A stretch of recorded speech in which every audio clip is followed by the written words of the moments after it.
हम लोगों को समझना चाहिए कि क्यों हम लोग पीरियोडिक क्लासिफिकेशन पढ़ते हैं। तो जो हम लोग पहले पढ़ रहे थे, पहले जो जब हम लोग फर्स्ट टाइम पढ़े थे उस समय भी बता दिया गया था कि आपको पीरियोडिक क्लासिफिकेशन, जैसे आप मान लीजिए एक एग्जांपल लीजिए कि मेरे पास या मैं भी मान लीजिए हमारे पास 500 बुक हैं, 500 बुक हैं, ठीक। अब 500 बुक में अगर देखा जाए तो हमारे पास करीब में 200 हमारे पास फिजिकल के हैं, 200 फिजिकल के और 200 ऑर्गेनिक के, 200 ऑर्गेनिक के, राइट। और आप इसी तरीके से हमारे पास 100 आपका इनऑर्गेनिक का बुक है, ठीक, इनऑर्गेनिक। अब इसको समझो कि अगर ये इसी तरीके से क्या करें, इसको मिक्सअप करके रख दें। अभी मैं चेन्नई से मेरा सामान आया है तो करीब में 20 कार्टून है, अब उसी में भरा हुआ है, तो दैट इज मिक्सअप है। उन लोगों ने जिन्होंने पैक किया था, पैकर्स मूवर, तो उन्होंने मिक्स करके लाया है। तो अब बताओ कि ये बुक्स इसी तरीके से रहे, सब इजाजरेट 500 बुक रहे, तो अगर आप खोजना चाहो किसी एक बुक को तो क्या खोज पाएंगे आप आसानी से, जल्दी से खोज पाएंगे क्या? 500 में किसी एक बुक को खोजना क्या आसान है क्या? नहीं है ना। तो मतलब हम लोगों को क्या करना पड़ेगा कि अगर ये बुक क्या है, फिजिकल के एक साथ हो, किसी एक रैक में हो, ऑर्गेनिक का एक रैक में हो और इनऑर्गेनिक का एक रैक में हो, तो इजिली आप लाइन से जाकर के आराम से ढूंढ सकते हो। समझ में आ रहा है? तो मतलब क्या हो गया कि अगर आपके पास इसी तरीके से आपके जो अभी के सेंचुरी में 118 एलिमेंट हैं, अब 118 एलिमेंट क्या है कि ये इजाजरेटेड है किसी किसी जगह पे, तो आप कुछ भी नहीं कर सकते हो, आइडेंटिफाई नहीं कर पाओगे। तो उसको क्या किया, जो साइंटिस्ट थे, तो उस समय जब केमिस्ट लोग जब ये लोग करना चालू किए क्लासिफिकेशन, तो उन लोगों ने क्या किया कि जो सिमिलर एलिमेंट्स थे, सिमिलर प्रॉपर्टीज के एलिमेंट से, तो उन लोगों को क्या किया कि एक साथ में रखना चालू कर दिया, किसी ग्रुप में रख दिया, है ना। तो जिससे होता क्या था कि अगर एक भी एलिमेंट को प्रॉपर्टीज पढ़ो, एक भी एलिमेंट का, तो अदर एलिमेंट की स्टडी करने की जरूरत ही नहीं थी।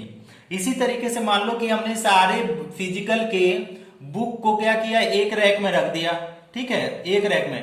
तो अब एक रैक में रखने के बाद में क्या होगा कि सारे एक एक को करके हम लोग को देखने की जरूरत नहीं है। किसी एक को भी अगर आप उठा लो तो सब में फिजिकल केमिस्ट्री के ही मैटर्स मिलेंगे। किसी भी एक बुक को उठाओ, सब में जो भी होगा आपका क्या है, फिजिकल केमिस्ट्री ही होगा, फिजिकल केमिस्ट्री, दूसरा नहीं होगा। तो इसी तरीके से जब उन्होंने एक ग्रुप को उठाया, एक ग्रुप को ना, तो उन्होंने देखा कि उसमें उस सारे सिमिलर एलिमेंट जिसकी प्रॉपर्टी सेम थी उसको एक ग्रुप में रख दिया। अब ऐसे देखो, अगर स्टोरी के फॉर्म में देखो कि उस जमाने में जब इन लोगों ने क्लासिफिकेशन चालू किया था केमिस्ट लोग, तो एक तो पहला चीज कि इतना नोबेल काम है, केमिस्ट्री का सबसे कठिन काम और सबसे नोबेल काम पीरियोडिक टेबल है, कि उस समय जब ये लोग क्लासिफिकेशन, जैसे मेंडलीव को बोलते हैं, मेंडलीव के 13 भाई बहन थे, 13 भाई बहन। अब वो बिल्कुल इलिटरेट थे, ऐसे थे कि उनको मतलब कॉलेज में जब एडमिशन देना हुआ तो इतना दूर कॉलेज मिला कि पूछो मत। तो हाउ दे स्ट्रगल, और दे उन लोगों ने अरेंज करना चालू किया। अभी तो हम लोग पढ़ते हैं तो इतना डिफिकल्ट महसूस करते हैं, लेकिन वो लोग क्या थे, कम एजुकेशन के बावजूद भी अपना दिमाग यूज करके हाउ दे वर थिंकिंग। तो आप जब भी पढ़ें तो आप ऐसा सोचें अपने दिमाग में कि जो लोग क्लासिफिकेशन करते रहे होंगे, जो लोग ये लोग दिए होंगे मॉडल को, उन लोगों का दिमाग कैसा रहा होगा, वो लोग कैसे सोच करके अपना क्या दिमाग लगाते रहे होंगे, कितना दिमाग की उन लोगों ने मॉडल तैयार कर दिया सारे एलिमेंट के लिए। तो आप लोग भी इसी तरीके से देखो कि हमको पीरियोडिक क्लासिफिकेशन की जरूरत क्यों पड़ी।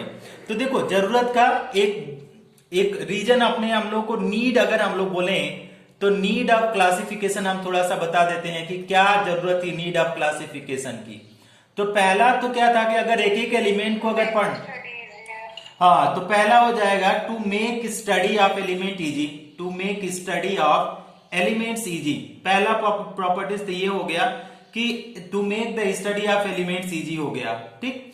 और दूसरा चीज क्या हो गया कि अगर एक ग्रुप में हमने क्या बोला कि किसी एक एलिमेंट की अगर प्रॉपर्टीज पढ़ो तो अदर एलिमेंट की प्रॉपर्टीज पढ़ने की जरूरत नहीं है, तो उससे क्या हो जाएगा, टाइम सेव हो जाएगा।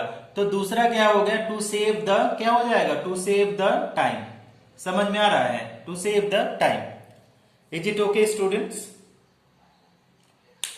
अच्छा, वेरी गुड। अब इसके साथ, हाँ सुपर सुपर, तो इसके साथ जब हम लोग पढ़ने की कोशिश करते हैं एलिमेंट्स को, तो उसमें ये माना जाता है कि जब एलिमेंट्स को क्लासिफाई किया गया था, तो जब एलिमेंट्स को देखा गया था, आज के दौर में अगर देखा जाए तो एलिमेंट को कई टाइप्स हैं, कई टाइप्स के एलिमेंट है। तो उसमें जो थोड़ा सा एक पॉइंट है, कभी कभी पूछा जाता है, लोग पूछ लेते हैं, कॉम्पिटिटिवली उतना इंपॉर्टेंट नहीं है। तो ये 118 एलिमेंट है आज का, ये इंट्रो ही हम पढ़ा रहे हैं, अभी इंट्रोडक्शन ही पढ़ा रहे हैं आप लोगों को। 118 एलिमेंट है, ठीक ना। 118 एलिमेंट को लिखा जाए कि एक तो क्या है कि अप टू 90 बोला जाता है, अप टू 92, और दूसरा जो है आफ्टर 92, आफ्टर 92।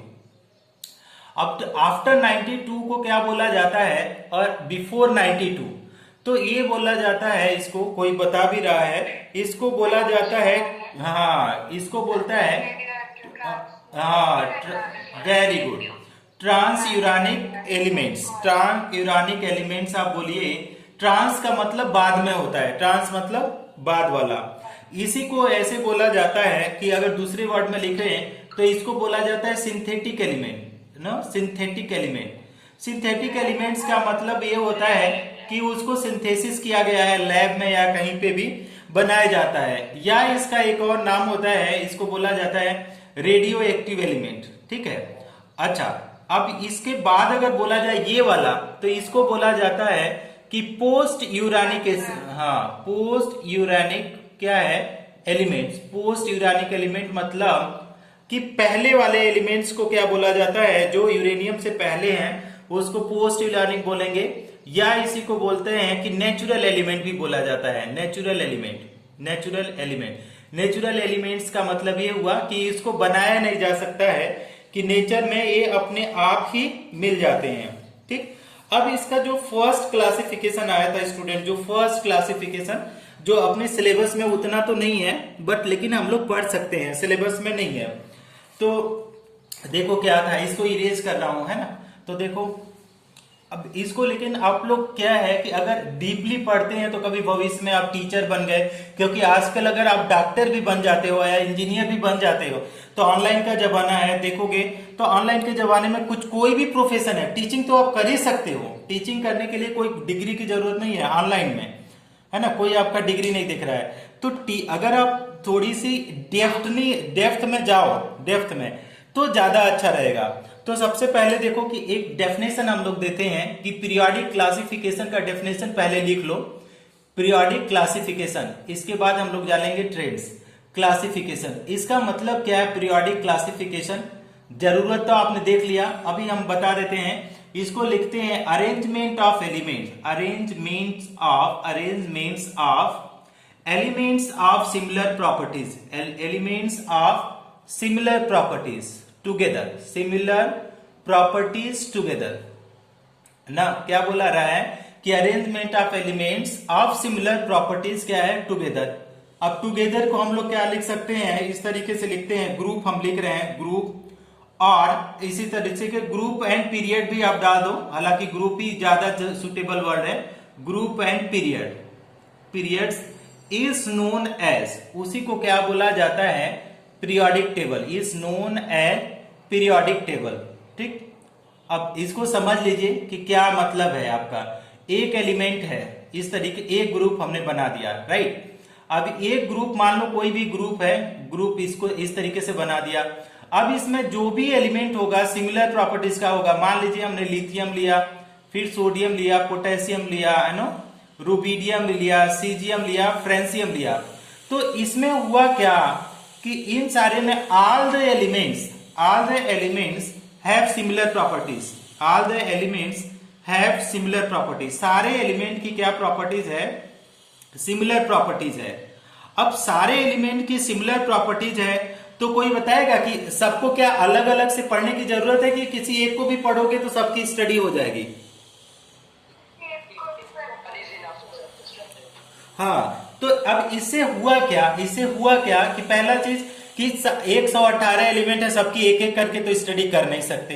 तो अब इसमें हुआ कैसी, एक को भी पढ़ लो ना तो अपने आप अदर एलिमेंट की प्रॉपर्टीज अपने आप होती है।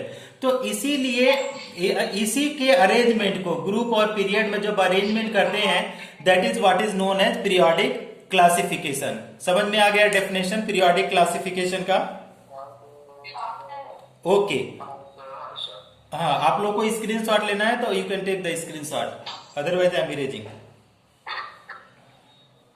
और आप लोग म्यूट हो जाओ, जो खांसी जिसको जिसको खांसी आ रही है, just mute yourself. If you are saying then okay, otherwise if you are not saying anything just mute yourself. Unmute करके कोई भी ना रहे, अदरवाइज हमको यहां से रिमूव करना पड़ेगा आपको। देखो अब हमारे पास क्या है कि डेवलपमेंट हम लोग देख रहे हैं, development, okay, development LOP, development of periodic table, developments of periodic table,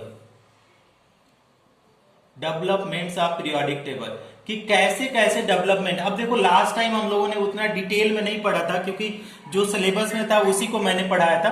अभी थोड़ा सा डीप में जा रहे हैं। ए हु इज देयर यार, who is there in the group? ये कौन है? This not good dear. कौन है जिसका अनम्यूट है? दैट इज नॉट गुड, क्योंकि बहुत सारे स्टूडेंट हैं जो सुन रहे हैं प्रॉपरली, लेट देम स्टडी। तो पहला जब डेवलपमेंट है स्टूडेंट, उसमें क्या है, लेवोसियर क्लासिफिकेशन। देखो अनो, पहला है आपका लेवोसियर, कि लेवोसियर क्लासिफिकेशन क्या है, ऐसे ध्यान से देखो, लेवोसियर क्लासिफिकेशन ऑफ एलिमेंट। अब ये जो पहले अब नहीं पढ़ा जाता है क्योंकि इतना ये मतलब इतना सिग्निफिकेंट नहीं है। आज के जमाने में डेफिनेशन के अलावा इसका कोई सिग्निफिकेंट नहीं है। तो देखो लेवोसियर ने क्या किया था, सबसे पहले 18 सेंचुरी से पहले 17 के आसपास इन्होंने दिया था। इन्होंने क्या बोला था कि ऑल द एलिमेंट्स को उन्होंने क्लासिफाई किया था। All the elements can be classified, can be, इन्होंने क्या बोला था कि कैन बी क्लासिफाइड, क्या बोला था, इनटू टू सीरीज ना, 2 सीरीज में क्लासिफाइड किया था। फर्स्ट में उन्होंने क्या बोला था कि उन्होंने क्या किया कि मेटल्स में क्लासिफाई किया, और दूसरे में इन्होंने क्या कर दिया था, नॉन मेटल्स में। ये सिलेबस में नहीं है स्टूडेंट, बट लेकिन समझने के लिए जरूरी है, इसलिए कराया जा रहा है क्योंकि ऑलरेडी आप लोग पढ़ लिए हैं। थोड़ा सा हम डिफरेंट वे में पढ़ा रहे हैं, नहीं आप लोगों को लगेगा कि सेम चीज we are studying again and again. तो all the elements can be classified into, क्या बोला जा रहा है, 2 सीरीज में उन्होंने क्लासिफाइड किया। पहला उन्होंने नाम दिया मेटल्स और दूसरा दिया नॉन मेटल। अब हम लोग क्या करते हैं, अगर हम लोग इसी में लेते हैं कि पहला अगर हेडिंग हम लोग पढ़ें कि मेटल्स ले लें, सबसे पहले हम लोग क्या लेते हैं कि अगर हम लोग मेटल्स ले लें तो मेटल्स में क्या कर रहे हैं कि which have tendencies to losing the electron, the elements, इन्होंने क्या बोला, the elements which have tendency, the element which have tendency to losing electron, losing electron. अगर लूजिंग इलेक्ट्रॉन की टेंडेंसी है तो उन्होंने क्या हुआ, हाँ बता रहा हूं, ठीक है। अगर किसी, देखो अब लेवोसियर ने क्या बोला कि सारे एलिमेंट जितने नोन है उनको 2 कैटेगरी में बांट सकते हैं। एक कैटेगरी उन्होंने क्या बोला कि मेटल्स और दूसरा नॉन मेटल। अब मेटल का उस समय जो उन्होंने डेफिनेशन दिया आज भी अप्लीकेबल है, उनके डेफिनेशन में कोई खराबी नहीं है। तो उन्होंने क्या बोला कि जब मेटल को क्लासिफाई किया the elements which have tendency of losing electron कर दो, या tendency to losing electron, tendency of losing electron is known as, उसी को क्या बोला जा रहा है, इज नोन एज मेटल्स। जो भी एलिमेंट्स हो अगर उसमें क्या है कि इलेक्ट्रॉन को लूज करने की जो भी प्रॉपर्टीज होगी that is what is known as metal. For example उन्होंने क्या दिया था, बहुत सारे एलिमेंट का दिया था। अब लिथियम का उन्होंने देखा कि सबसे लिथियम एक इलेक्ट्रॉन क्या करता है, खो देता है। और जब ये खोता है तो मतलब इसका मतलब ये हुआ कि वो क्या हो जाएगा कि वो मेटल हो जाएगा। अगर मान लो इसी तरीके से अगर हम लोग सोडियम को देखें तो सोडियम भी क्या करेगा, एक इलेक्ट्रॉन खो जाएगा, तो ये भी क्या हो जाएगा, मेटल होगा। दूसरा चीज अगर बोला जाए पोटेशियम को ले लो तो पोटेशियम भी एक इलेक्ट्रॉन गायब कर देगा और ये क्या बन जाएगा, इस तरीके से या अदर मान लो अदर एलिमेंट लेते हो, मान लो मैग्नीशियम लिया, तो मैग्नीशियम ने 2 इलेक्ट्रॉन गायब कर दिया है ना, तो इन्होंने क्या बताया, मैग्नीशियम 2+ बनाया। मैग्नीशियम 2+ बनाया कब, जब ये 2 इलेक्ट्रॉन गायब किया। इसी तरीके से कैल्शियम ने भी क्या किया कि कैल्शियम भी 2+ बना रहा है। कैसे बना रहा है, जब 2 इलेक्ट्रॉन निकाल रहा है। या अगर हम लोग क्या बोले, इसी तरीके से बहुत सारे अदर एग्जाम्पल हो सकते हैं जिनको ना किसने बोला था, लेवोसियर ने बोला था कि अगर कोई एलिमेंट इलेक्ट्रॉन को लूज करने की अगर उसमें क्षमता है, इलेक्ट्रॉन को लूज करने की क्षमता है, तो that element is known as what, something metals. समझ में आ गया सबको?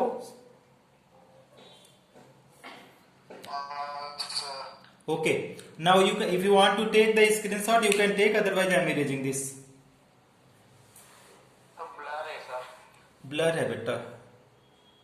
चलो मैं I am recording, I will give you the recording. Okay, don't worry ना। तो थोड़ा सा आप लोग बहुत स्पीड में करके आप देख सकते हैं कोई भी चीज। अगर किसी को जैसे तो voice is not clear and screen is not clear. ये भी पॉज हो गया, वॉइस भी क्लियर नहीं है। Okay screen is not clear. Sir your network battery. हाँ वेट वेट, हाँ हाँ wait wait wait wait wait wait. चलो